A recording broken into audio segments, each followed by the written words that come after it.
making a real Caribbean staple. I say Caribbean because I don't want to discriminate, but I'm a Jamaican. My family is from Jamaica. I was born in England, but raised as a Jamaican. And I'm just gonna go ahead and say it anyway. Today I'm making the famous Jamaican ackee and saltfish. And I'm starting out by boiling off the salt off of my saltfish. And I'm cheating today, guys. I did not buy the good saltfish with the bone in there so I can have the process of picking out the bones. I just went ahead and bought some good old pollock fillets that are salted. It's kind of the same thing, but not really. I know people would argue. Pollock, codfish, they're in the same family. You salt them, they both taste the same. What I like about this particular pollock, salted pollock, is it's wild caught. So let me get ready to show you how it's done. So guys, I got my salted pollock in my pot. What I'm gonna do with it is I'm gonna cover it with some cold water. And yes, I went straight from the pack to the pot. Don't be afraid. Whatever you feel like got in this bag and it's now in that pot, when you start boiling it, you're gonna kill it, whatever it is. So here we go. Let's cover this with some cold water. All right. So there's your cold water. We're gonna put it on the stove. Got a lot of stuff on my stove here, guys. My wife made scones. Take a quick peek at that. And then turn the fire on, and we're gonna bring that up to a boil. Yeah, I got it on about 6. We're gonna bring that up to a boil. And when it starts boiling, guys, at that time you might wanna drain off the water and put on some fresh water again and reboil it. So you probably need to boil it twice depending on how salty your cod is. But your cod is gonna be cooking at this point also. So keep that in mind. You're boiling to boil off some salt, and you're also boiling to cook it, right? So how we're gonna do after we first get a first boil is we're gonna taste a little piece of it. And if it tastes too salty, just go ahead, feel free to put on a little bit more fresh water, pour off this salted water, put on fresh water, and boil it again. All right, guys, so the saltfish was boiled. I let it cool down a little bit, and I went in and I took a little taste like I told you to do. I find that it's not too bad, but it could be a little salty. So what I'm gonna do with it at this point is I'm gonna transfer it to a clean bowl, right? Take it all out. Make sure your water is cooled down. Don't go in there when it's boiling hot. And then at this point, I'm gonna put some cold water on it and just cover it with cold water. Just like that. Cover it with cold water. And I'm gonna leave it sit here for a little while. And then I could even do a little separation, just a little, just to get out some of that salt. And I'm not literally breaking it all down, but I'm separating some salt. And don't worry about the froth on there. That always happens when you turn on the sink water here in New York City. New York water. Hey, this is what makes the best pizza in the world. So remember that. That is not correct. Yeah, so I'm just kind of breaking it down so I could extract some more salt from it into this fresh, cool water that I put down there. Not completely broken down, but just enough. You know, right there. That's what I want. That's salted codfish now, broken down into cool water. Take some of it off my hands. Clean up a little bit. Put this in the sink. Ackee and saltfish. Ackee and saltfish. People eat ackee and saltfish with the traditional way. Boiled green bananas, boiled yellow yam, and boiled dumpling. We're gonna have boiled dumpling and boiled green banana. I did not buy any yellow yam because I just didn't want to have to omit anything. What I did buy was I bought some fresh breadfruit that I roasted last night in the oven. I'm gonna peel this bad boy and fry it in some butter and oil. And I'm telling you, it's gonna be amazing. Breadfruit, breadfruit. Okay. Now, for those of you who know what breadfruit is, you know this is the slam bama right here. This is my daughter's favorite, by the way. But yeah, I could take you back to some history with this breadfruit. Let's see. Christopher Columbus and what's that guy's name from Mutiny on the Bounty? What was his name again? Went to an island and Fletcher Christian. You remember that? Look it up. Fletcher Christian.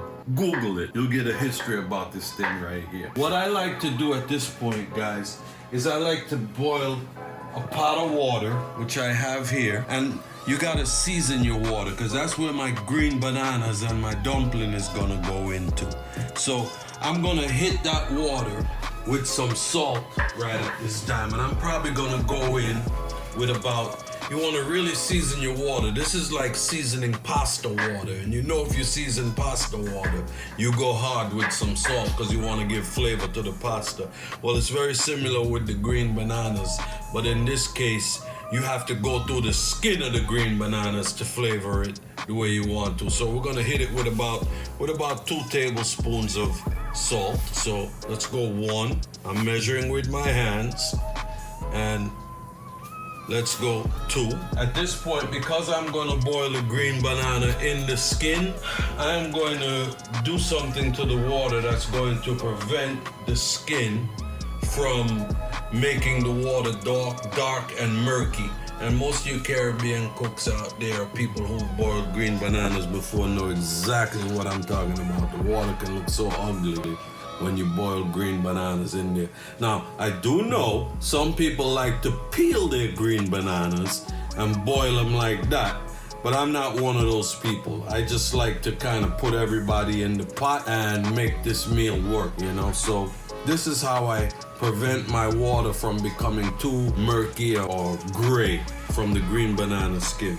I go in with some cooking oil, and I go in with about, I want to measure that out to about a tablespoon and a half. Put this guy in, which is the main thing to help to prevent the oxidation. And I'm gonna put in some white vinegar. I'm putting in the same amount that I put in with oil, about a tablespoon and a half. At this point, guys, I'm gonna start to prep my green bananas, and that water's gonna get to a rolling boil in a few minutes. You can see steam coming out of there already. So this is how I prep my green bananas, guys, and you can do this same technique, but be very careful. Get yourself a nice sharp paring knife and cut off the 2 ends of the green banana. Cut off that end, cut off that end, and look for the line that's going down the green banana. And be very careful at this point. That's why you want a sharp knife, so you don't have to worry. Just cut down that, I want to call it a vein. A vein, yeah. I guess that's a good word. Yeah, my wife helped me out. So what? A vein. And that's 1 green banana down. Now let's start with the rest.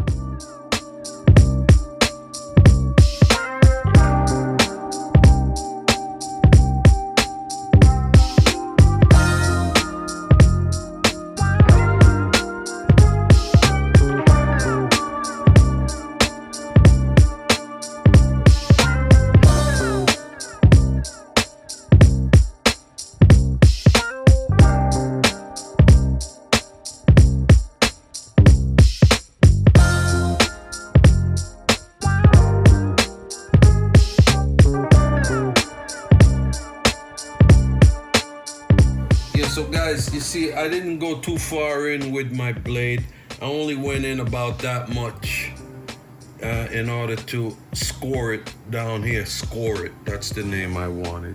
Score, not the vein, score the banana, but score it along the edge of the banana. And I went ahead and scored it all the way down. Very careful again with your hands and the sharp knife. And that's going to ensure proper cooking of the banana, as well as making it easy to remove the skin when you're ready to serve this meal.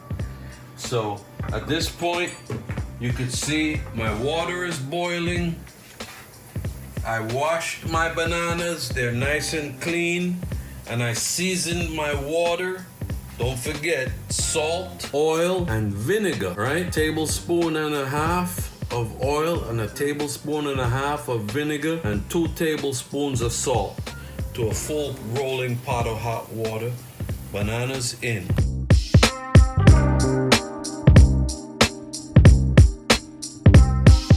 So guys, now I'm gonna prep my breadfruit because I like this system that I'm doing, which is I'm going to heat up my skillet for my frying of the breadfruit, and I'm going to put my dumplings in towards the end because they're not going to take that long to cook. They're going to take probably about 20 minutes, but those green bananas are going to take a minute. So now I'm going to peel the outer skin of my breadfruit. Now I know I'm peeling like this, and a lot of people aren't used to that, so you be very careful.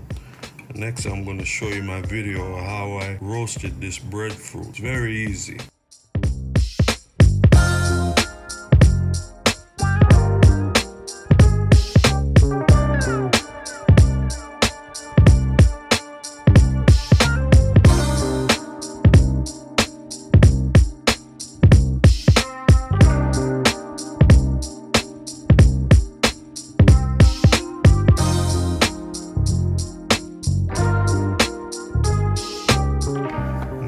You want to remove this part if you can too. It's not very edible. My mom never used to make it where we ate that part, but I mean, I guess you can eat it, but I wouldn't eat it because I never grew up eating it. So just remove it like I'm doing here. Real easy. So now I'm gonna fry my breadfruit, guys. I like to fry mine in a little bit of oil with about a tablespoon of butter. So I can put the butter in. I'm gonna put in about, let me measure this. I'd say about 1/4 cup of oil. Get the butter for some flavor. Now, my sister really knows how to fry breadfruit, and she fries hers in butter. So does my mom. And I swear, every time I go to see them and I eat it, I'm like, damn, this is so good. What did they do? And whenever I try it with the butter, never works out for me. So I just stick with the oil. I think it works. So, yeah, get the oil nice and seasoned. And you know the oil's hot because you see it bubbling. And don't waste time. Just get the breadfruit in there. Watch out for burns and pops and all of that stuff. Oil, butter has water, so it will pop. Just be careful. And guys, depending on how much you like breadfruit, you might say some of those are pretty thick, Ringo, and some of them are. But I like breadfruit, and so does my daughter. So if it's too thick for you, hey, just break it down and make it a little thinner. That's what I did with this one. I just split it in two. There you go. In. Watch the oil, guys. Watch the oil. And start frying. So guys, I got my green bananas boiling over here. And I got my breadfruit frying in the oil over here. And now I'm gonna make some boiled dumplings to go in this pot with those green bananas. I'm gonna start out with a few scoops of flour, which is gonna be, I'll do the measuring here, guys, don't worry. It's gonna be the equivalent of 1.5 cup of flour. And I'm gonna go with about 1 heaping tablespoon of cornmeal. And a little more for good measure. I happen to like this stuff. Now, you might look at this and say, well, Ringo, what kind of dumpling is that? It's cornmeal dumpling, but not with a lot of cornmeal. You don't want to taste mostly cornmeal, but you want a little bit of that firmness and that texture. Remember, that's 1.5 cups of flour to 1 tablespoon of cornmeal. And now I'm gonna go with just a teaspoon of salt. And I'm using pink Himalayan salt. Start stirring it in like that. My breadfruit's frying. Let's take a look, guys. Come on over. Let's take a look. That's what you're looking for. Go ahead, turn them over.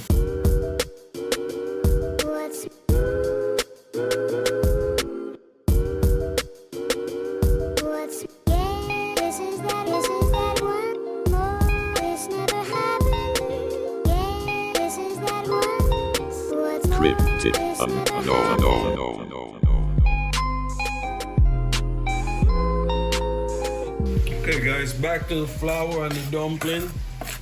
And I want to help you to make a nice dumpling. So what I would do at this point, guys, is I would remove any jewelry that might get in the dumpling, because if you know how to make dumpling, you know your hands got to get a little messy. Ring over there, and I'm going to get some cold water here. And I'll get a measuring cup for you. So I got about a cup of water, which I'm not going to use all of. I'm going to start pouring in. I'm going to leave my spoon in there because that's going to help me to start my dough. And I'm going to pour it in the center. I only poured less than half in there, and I start turning this. Turning. And you get a feel for this when you're doing it at times, so you can know how much water you're using and what's going to work for you. Too much water is not good. Too little water is not enough. So you want to get it just right. And this spoon is helping me to do that. And once I look at it and I see and I smash down with this spoon, this is the easy way, guys. This is how I learned to do it without having to mess my hands up or over pour my water. Again, I'm keeping my eye on my breadfruit, guys. Very important. Take a look. Not quite done yet.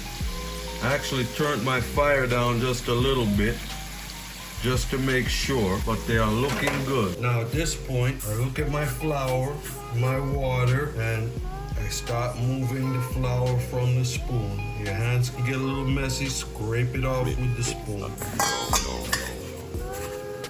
And start working your hand like a dough mixer, pressing down into that flour that's in the bottom. Now you see what happened, guys? Take a look at my hand. Do they look real sticky and messy? Hell no, because I used the spoon technique and I put in the right amount of water. And my dough is a little sticky, but not sticky enough to stick to my hands. Sticky enough to pick up the rest of this flour and cornmeal that's in the bottom of this bowl. That's how you want to do it, right, guys? Now you knead your flour. You gotta knead it.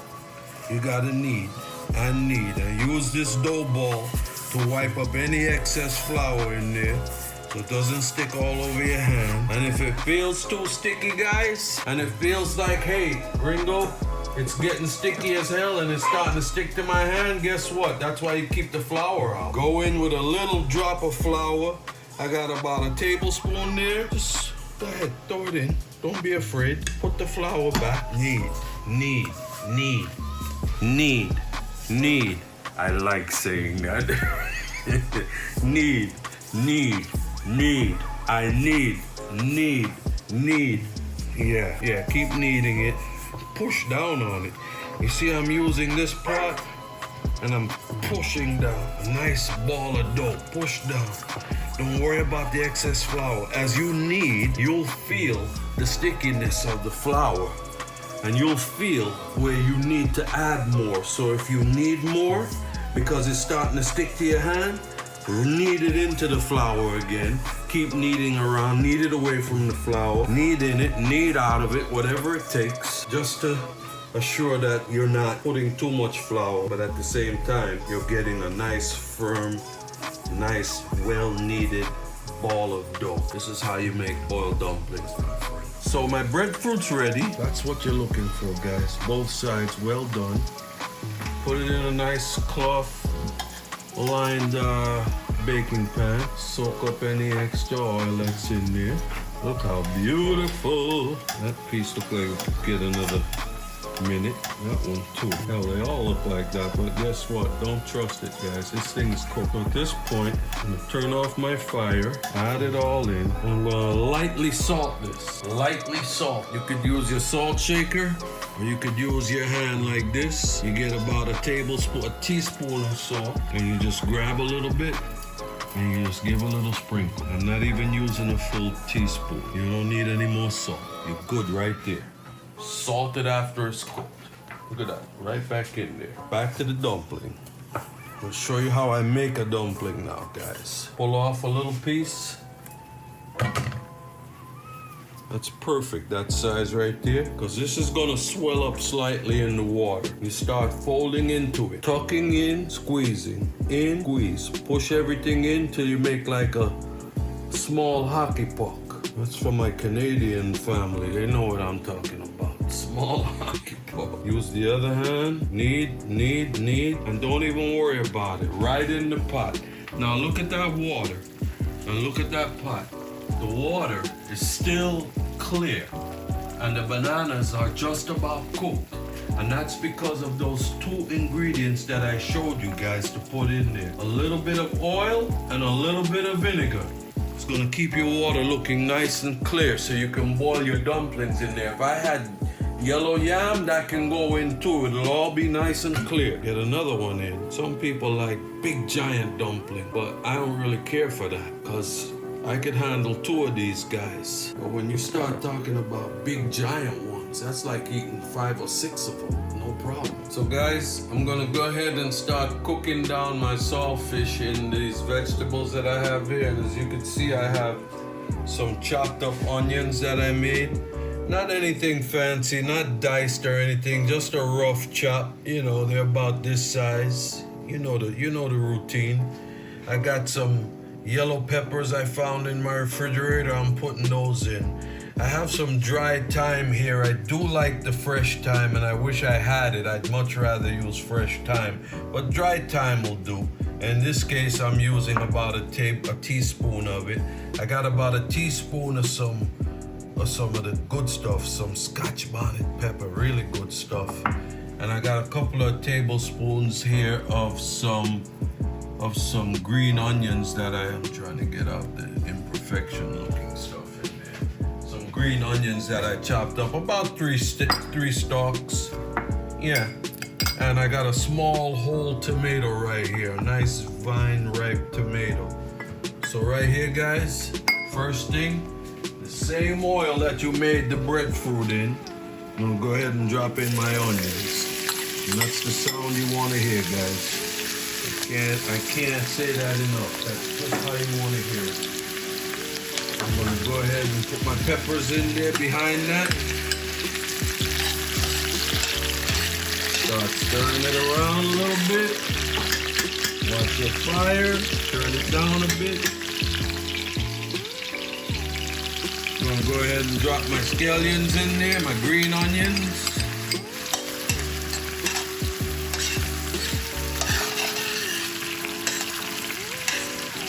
Everything get a little translucent.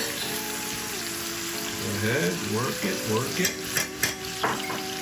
I'm gonna go ahead and put my dried thyme in there. All right, look at that.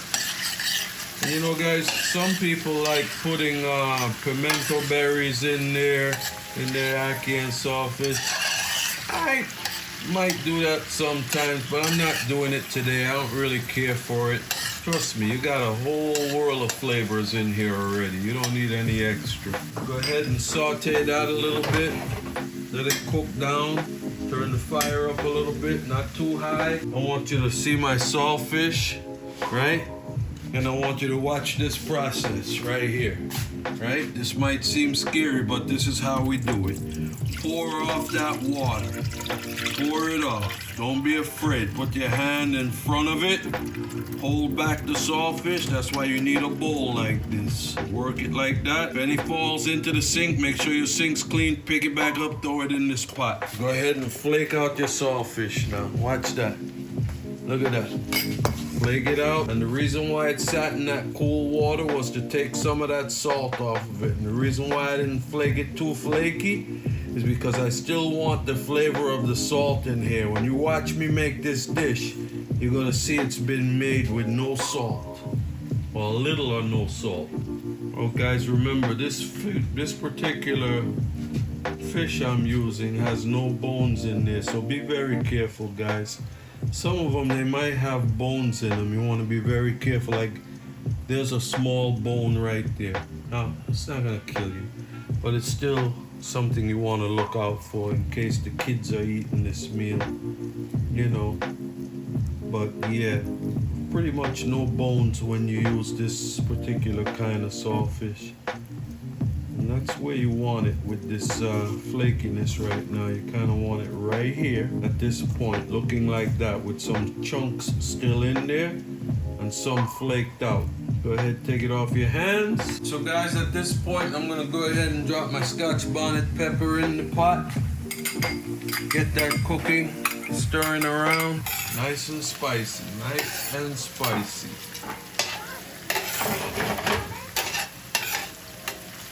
Well guys, at this point, you also wanna go ahead and drop your saltfish in there. Get it all in.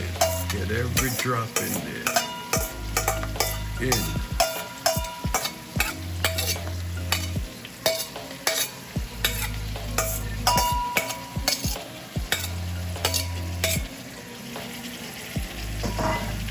Go ahead, stir it around. Now guys, honestly, we eat this like that sometimes without Ackee.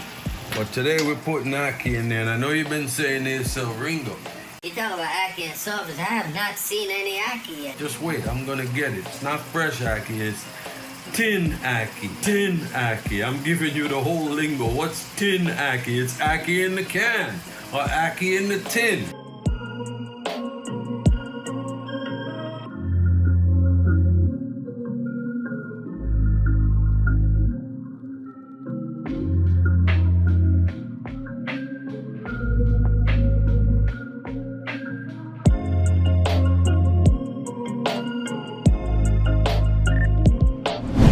Guys, after about 2 minutes of stirring in your saltfish, you want to go ahead and drop your tomatoes in now. So just go ahead, get them in. Don't be afraid. Stir it all up.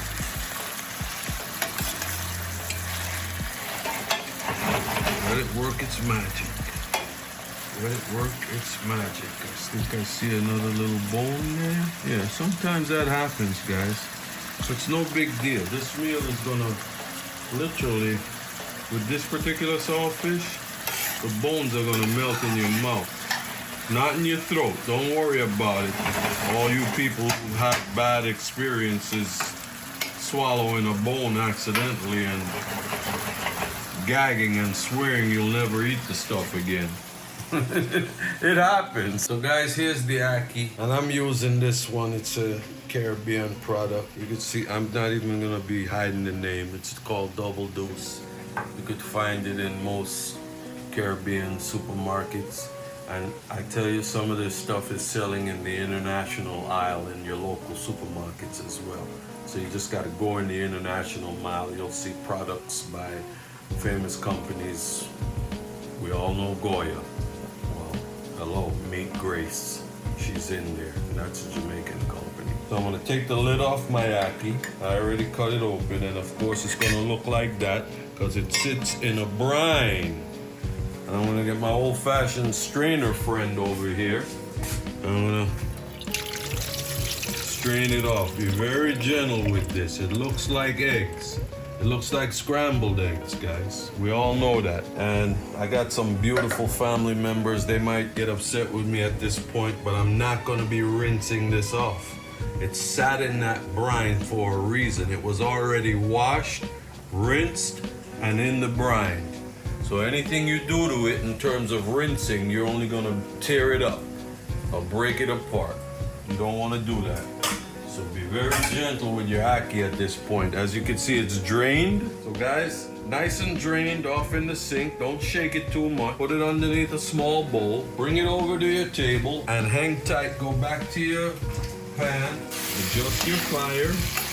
And that's what you're looking for. You're looking for that separation of and that breakdown of these tomatoes. Once they start breaking down and separating, just about time to put your Ackee in. Yes, I did make my tomatoes a little bit big, but that's just me. Really tender and soft. And you're not looking for too much of a tomatoey base with this meal.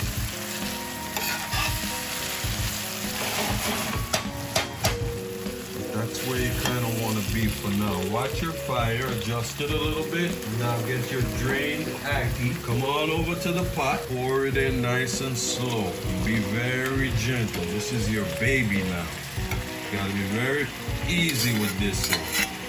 You don't want it to break apart. So now you're gonna start the folding process of mixing the Ackee with the saltfish. So I do a little shake. and turn. Just pour ackee on, pour the saltfish on top of the ackee if you can, like that. Can you see that, guys? Just, if you were here to smell this, you know the chefs always talk like that. I'm telling you, it's smelling amazing and it looks amazing. There goes another little tiny bone, no big deal. Put it to the side. But yeah. Cooking down like that. So guys, after about a minute or two of the ackee cooking in this deliciousness with the saltfish, you want to go ahead and put yourself some fresh cracked black pepper in there. And you're going to go hard on this one. Not too hard, but I'd say about a teaspoon and a half. Because you want to coat as much pieces of ackee as you can with this fresh ground black pepper. That's what makes this meal. It's Jamaican, it's Caribbean. You know Caribbean and Jamaicans love pepper. Black pepper, Scotch bonnet pepper makes no difference. Right about there. Right about there. And I'm gonna stop right there, get a lid, turn this down a bit, because I want to go ahead and have this simmer and cook for at least 3-4 more minutes. So guys, I want to take you back to the green bananas and the dumpling over here. And I want you to see how the banana skin separated from that slit that I put in there when I scored it. That's what you want. That's gonna make for an easy peel of the banana.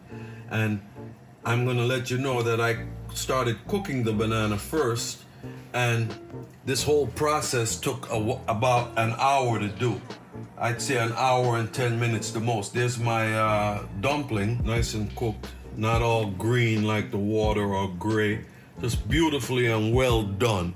That's how I learned to do it, and that's how I've been doing it. And this whole process with the bananas and the dumpling, it's about an hour and 10 minutes, like I said.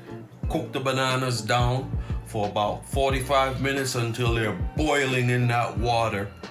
And you could see the separation from the slit you put in there.